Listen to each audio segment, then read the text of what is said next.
Tu te demandes si tu devrais aller voir Barbie au cinéma?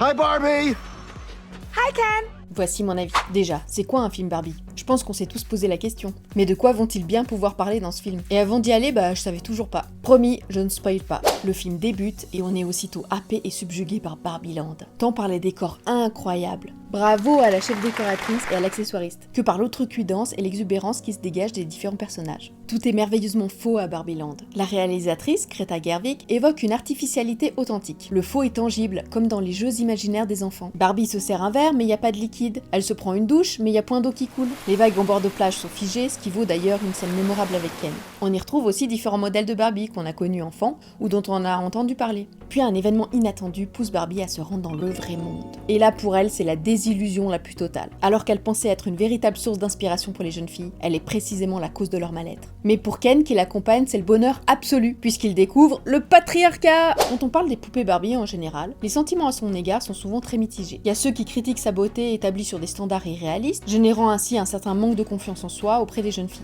La firme capitaliste Mattel et le désastre écologique lié à la production de plastique. Et il y en a qui voient en Barbie le champ des possibles, inspirant les jeunes filles à devenir qui elles veulent. Au-delà de l'impeccable et ingénieux coup marketing de Mattel, le géant fait passer un message. Barbie est tout. Les femmes peuvent donc être tout ce dont elles rêvent ou ce à quoi elles aspirent. Mère au foyer, avocate, astronaute, présidente. Le film Barbie, c'est un audacieux mélange entre la comédie, le conte, la science-fiction, la comédie musicale. Un véritable ovni. L'ironie y est très présente, tout comme l'autodérision. Les dirigeants de Mattel se moquant d'eux-mêmes. Quant aux interventions de la voix off qui commande certaines scènes, elles sont hilarantes. Et les acteurs sont formidables. Et ce monologue de l'actrice America Ferrera, qui débute par « Il est littéralement impossible d'être une femme ».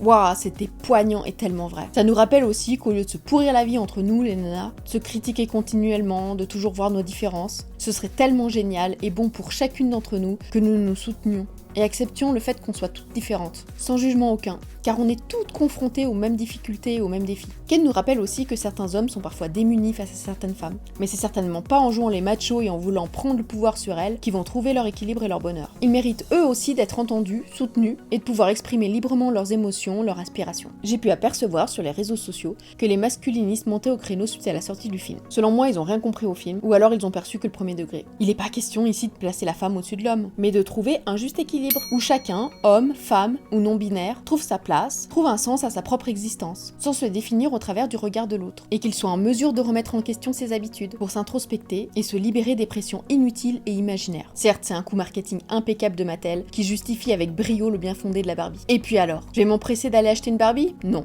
Un cadeau? Peut-être. Enfant, je me rappelle que ma Barbie passait de son camping-car au château musclore de mon frère et chevauchait Gringer le tigre. Il y avait aussi tout un tas de peluches, les voitures téléguidées, les mécanos et j'en passe. Tout était mélangé, notre imaginaire n'avait pas de limite. Mais surtout, je ne me rappelle pas m'être comparée une seule fois à la Barbie. Pour moi, c'était un personnage de plus qui participait à l'incroyable aventure que je m'étais imaginée. Et Barbie, elle pouvait devenir qui je voulais. C'est sûr, le film axe sur les femmes et la reconquête de leur pouvoir dans une société patriarcale. Car faut pas se leurrer, notre société fonctionne encore sur ce modèle. Mais grâce au mouvement féministe, les choses sont en train d'évoluer. Mais attention toutefois à ne pas tomber dans l'excès ni dans la haine de l'homme. L'idée selon moi n'est pas de renverser le système et que les femmes prennent le pouvoir. Je rêve d'un présent où l'égalité serait la normalité et où chacun puisse vivre dans l'acceptation de lui-même et de l'autre, et ce dans le respect le plus total. Bon maintenant, dites-moi en commentaire ce que vous avez pensé du film et qui compte aller le voir.